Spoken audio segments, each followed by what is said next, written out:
to welcome everyone to day number 9 of our 2021 season here at Colonial Downs, our preview show. I'm Jason Beem, track announcer, Jessica Paquette, track analyst and handicapper, here from beautiful Richmond area, Virginia. Beautiful. It is beautiful. I went for a lovely run this morning. The Belle Island. I shouldn't tell people that, huh? Oh, Belle Isle's great. Okay. If you're a runner, the funny thing is, there's a Belle Isle in Massachusetts right by Suffolk Downs. Oh, kind of really? spelled the same. So when I've told local people, like people back home, that Yeah. I've been running at Belle Isle, they were confused about that because you don't really want to run around Belle Isle at home. But they have great seafood. There you go. 9-race card, as is our per usual. We have something really unique in this card: a 14-horse field on the dirt. Good luck to you. Oh. Godspeed. Yeah, the dirt's a little tougher to call here, but I'll deal with that. That's my problem, not your guys. Let's get into this card, Jess. The first race on the program. Non-winners of the year, we've seen a couple of these. In fact, I think there's one Tuesday as we're recording this on Tuesday. At a mile on the inner turf, and, you know, as is the case with a lot of non-winners of the year, there's not a whole heck of a lot of form. In fact, our 5-2 morning line favorite is 1 for 40. And that's where I went. Really? I figured that would be a sure Jess no-go. All right, let's hear why. I thought this was a pretty tough race to figure out. I just think he's the most in form of this group. There are several horses here much more accomplished. And maybe a non-winners of 2 lifetime would be a softer spot for this horse. Mm-hmm. But he at least seems to be competitive right now, which for some of them, maybe their best days are a little bit behind them. I honestly thought when I was looking through before I saw the 1 for 40, I go, well, he's just the fastest too. Yeah, I think he just sort of figures. Yeah, it's a tricky race in that sense. Do That Dance, the number 2 horse, scratched from another race on Monday, I believe, to run in this one. So obviously they realized, hey, this is a better spot for us. 3 on the morning line. Another one who figure-wise isn't that far back. I thought maybe the 1 was the most interesting of the long shots. Did that one get on your radar at all? I used him at kind of the bottom end of my ticket, but he does need to make a step forward for sure. I mean, there's got to be something weird. But I think that race was good. Like, the race he's coming out of was better than this race. Yeah, well, I got to look at the chart because I feel like he was 30 lengths behind and then 9 lengths behind at second call. That just doesn't seem right. Sure. that might be worth looking into a little bit. Yeah, so you got to double check this. One thing I have learned is worked briefly in data in the racing industry is I prefer to see things with my own eyes, not just trust what's always in front of you. Yeah, just a tricky first race. Watch the Bourbon, I think, will get some attention based on just 2 starts back, having a good effort, finished second. Up at Pimlico for 10,000 non-winner 2 life. Now, where does non-2 life versus non-winners of the year form? I mean, the horse you're betting is a non-2 life too, so, or not betting, but your top selection. Maybe I am. Maybe Maybe my entire mortgage is going on this horse. Who knows? Sorry, Keith. Your picks for race 1? 4, 2, 3, and 1. The second race on the program, as always, so we start the early pick 4 in here, and big favorite in here. I think our biggest favorite now of the meet, because I think we had an even money the other day. But the Connector. Now this is an old-fashioned kind of starter allowance for horses that have started for $6,250 or less the last couple of years. And this is kind of common in these starter allowances. You get a horse who a year and a half ago was dipped in for $6,250 and now is just a total world beater. World beater might be a real generous use of that for this that level, term. though. Sure. I mean, the world is just a little small. I guess it is a small world after all. The Connector does look awfully tough here. I am trying to beat him. I'm trying to be a little bit clever with number 5, Donji. Michael Sanchez is riding great this season. I mean, he generally is. He's kind of come up from Parks and has done really well. He's doing really, really well. I liked this horse's win last time out. We'll see if he switches over this turf course. But again, 2 wins on the year. He's been kind of knocking heads with some good horses. Yeah. I remember him from Monmouth in 2018. He's been around a while. I mean, this is like kind of Warhorse Jess special. Right? I do love it. 82 starts, 13 wins. You have to like horses like that are what's good about racing to me. 42 out of 82 in the trifecta. I mean, you can't knock for that. $350,000. He's done it the hard way. Yeah, he's earned that the old-fashioned way. Son of Big Brown. I put a little mark next to Direct Approach, who just comes into this race. Has been running on the synthetic down at Turfway Park, but just kind of comes in really sharp form right now. And obviously the grass a little bit of question, but if you go back a little ways, in fact, last time this horse ran at Colonial, it won and is 3 for 15 on the grass. I'm also taking a big swing with who I think is going to be a very big long shot. I think 12-1 on the morning line might actually be a little bit generous, and that is with number 6, Mission at the Spa. Mike Lassesi is actually who gave me my... Oh, I know. I saw his name later in the card, too. I think yes, and he and I were talking yesterday about these horses, and he's like, you didn't pick my horse on the turf, did you? And I was like, yeah, Mike, I absolutely did. But I think the switch from synthetic to turf is interesting. interesting. This horse does have a lot of turf pedigree. And again, huge Mike Lascesi fan. For those of you who don't know, he is who I got What a Trippy, my off-the-track thoroughbred, from, and could not have given me a horse in better condition. Yeah, I think a lot of people are going to single the Connector in their early pick 4, and so if you could beat that horse, obviously it sets you up for maybe a big score later on. But your picks for the second race? 5, 3, 6, and 7. Third race on the card, sprinting on the outer turf, Maiden Claimers, and this one had a big favorite too, didn't I? I forgot to make a notation on whether or not that was the case. Yeah, toward the outside, Zipline to Heaven, made 8-5 favorite. Almost broke the maiden here at Colonial last season, but subsequently a couple decent thirds. But this one to me looked logical as a favorite on the drop. Looks logical, but also I think looks a little vulnerable off of the layoff. This might be a race I'm kind of trying to beat the favorite here as well. Taking a little bit of a swing with Ain't Got a Clue, which, boy, sometimes do I feel like that after leaving the races. Yeah, the Tomlinson barn they're firing on all. So same with Rocco. I mean, they've been kind of a tandem this meet. Sure. They're faring pretty well. And you won't find horses that look better than the ones coming out of Mike's barn. I mean, I'm consistently just impressed. They come into the paddock just so well prepared, dappled out. They're standouts every time.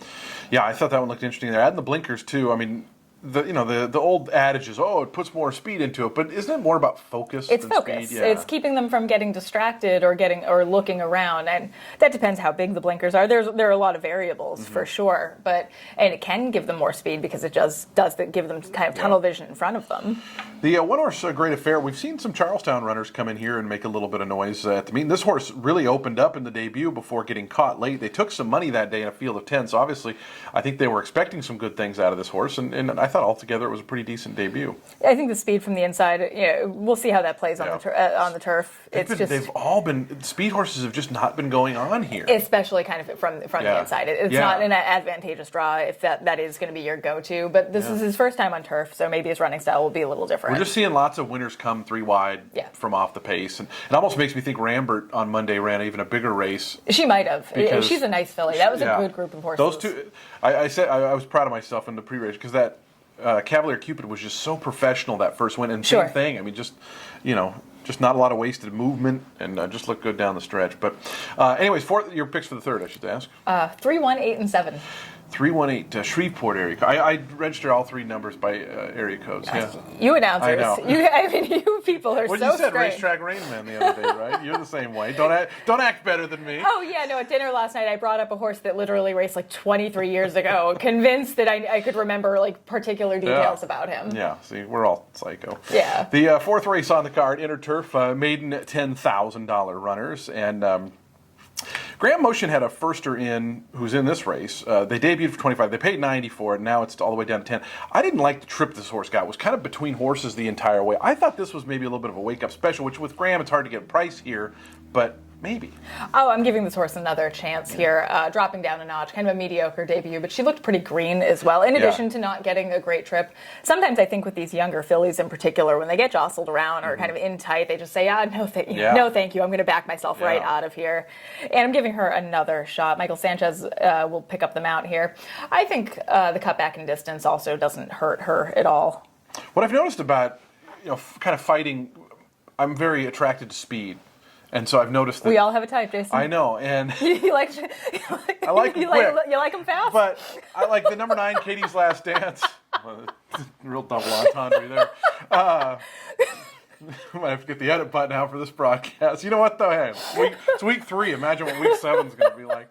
But number 9, Katie's Last Dance, is a horse who showed speed last time. It wasn't a great effort. Was beaten quite a bit, but drops in class, and it was kind of a pressured pace last time. So I just thought this one, at a somewhat of a big price, might be able to improve just a little bit. Sure, I think you can make sense there. Yeah. Where did the 12 make it on your radar at all? The 12 did not make it on my radar at all. That was kind of another one. The debut here was like so good and promising for maiden special, and then it just kind of has regressed. Yeah. And I guess I was just kind of thinking like maybe a Colonial wake up. But I mean, Jimmy Vale back aboard, so maybe that's the ticket. We'll see. I think Carla Morgan won one Monday, maybe. A lot of them run together. I'm not going to lie. Your picks for the fourth. 1, 2, 6, and 11.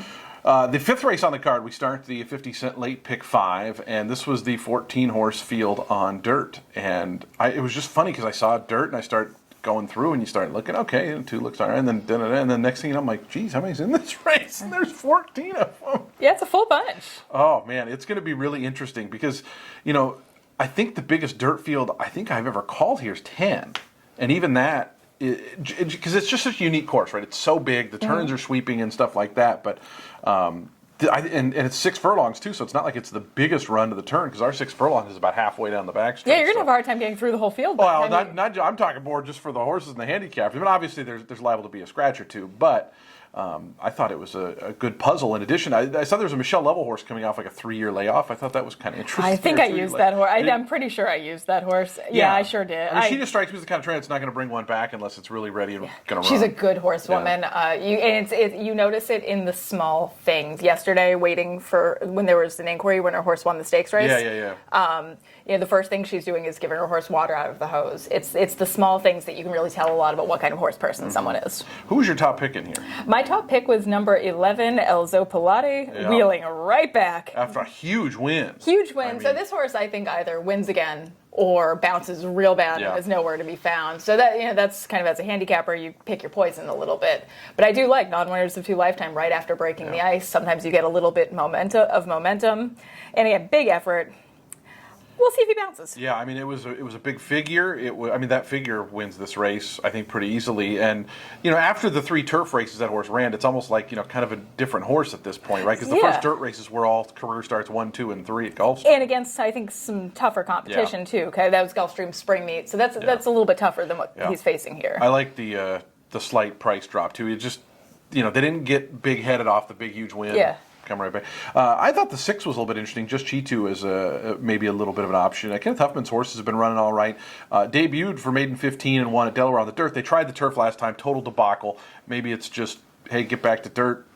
It's somewhat of a class relief and get a price. They do look good in the paddock mostly as well. They come out kind of really well presented. Here was Lacessi's other horse, who's 4-1 in the morning line, Great Invasion. Now you said don't bet your turf horse. Now what about his dirt horse? He seems to like this one a little bit more.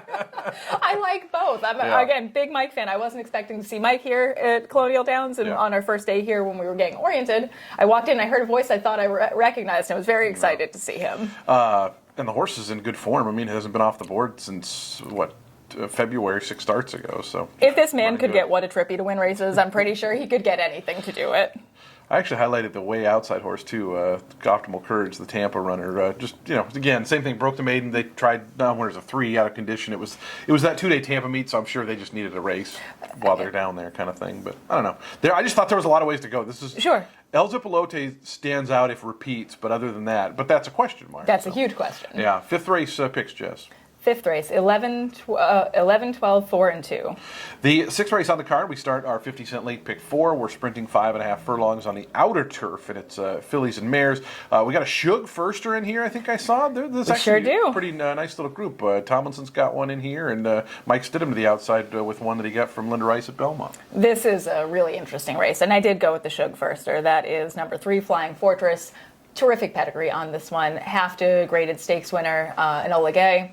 Does look like a well-meant first-time starter here. The work tab's been steady, pretty encouraging. I liked that bullet. However, I do have some concerns about this horse going 5.5 furlongs. Like with all of these, typically well-bred firsters, sprinting is probably not what they want to do.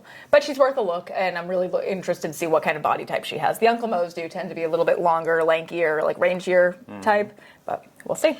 Yeah, Forrest Boyce's been the regular rider for Shug here since I started here in 2019, so I'm shocked she hasn't broken through the win. She had a really good year both first couple of years, so a little bit surprised on that. Did the Tomlinson horse make it on your radar at all? Maiden breaker last time? Yeah, coming from the Maker barn? Yeah, absolutely. And boy, has Maker been live at Saratoga. He live a lot of places. That's it.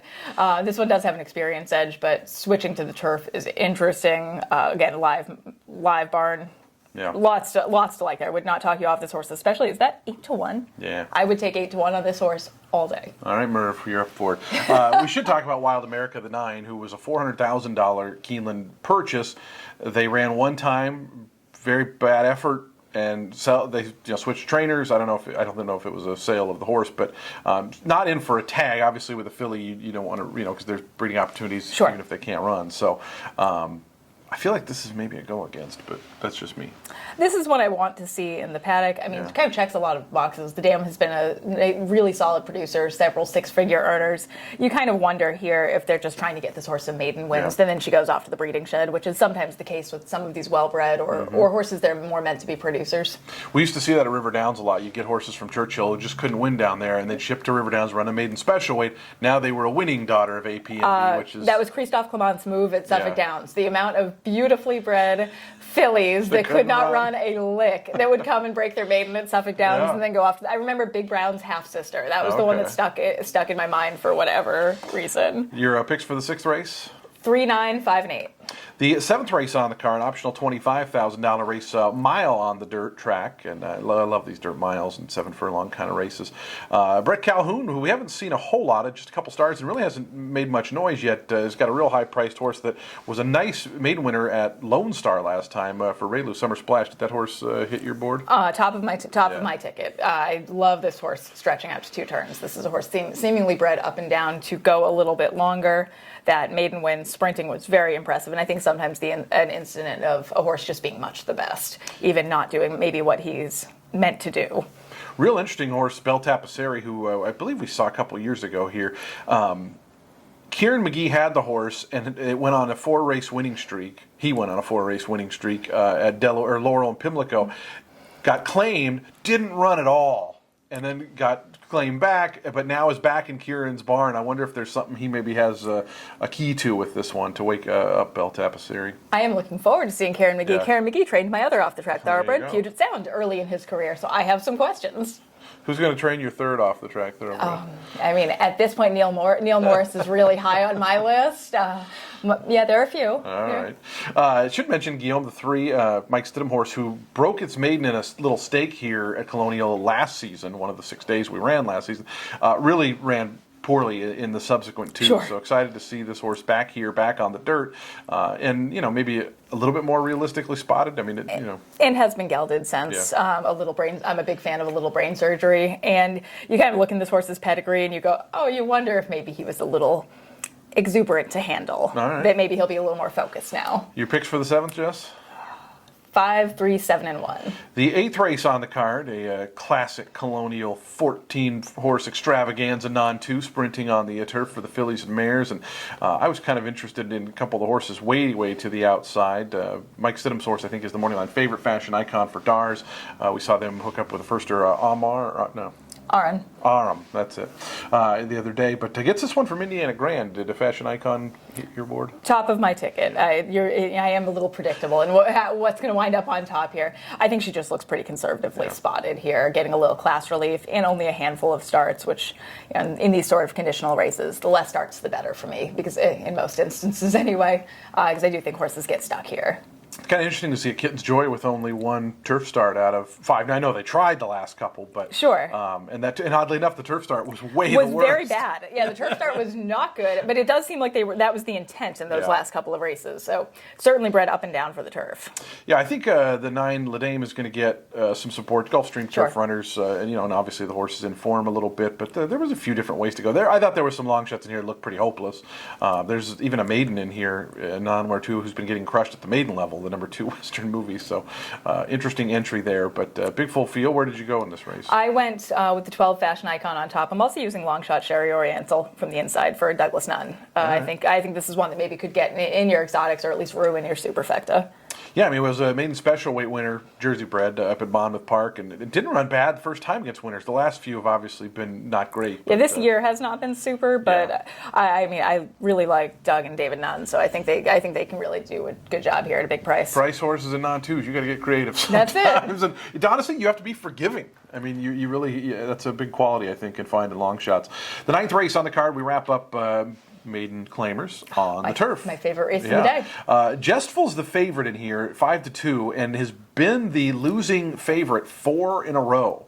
Those are the kind I don't want any part of. Hard pass. Yeah. This one's just, I'm using this horse, but if I'm playing, a multi-race wager, I'm not using this. I'm not using this horse. Who did you use? I used number 5, and that's Fashionable. So also not a huge price, but kind of liked that last race. It was an encouraging first start on the turf. Good step forward anyway, so we'll see if that momentum carries.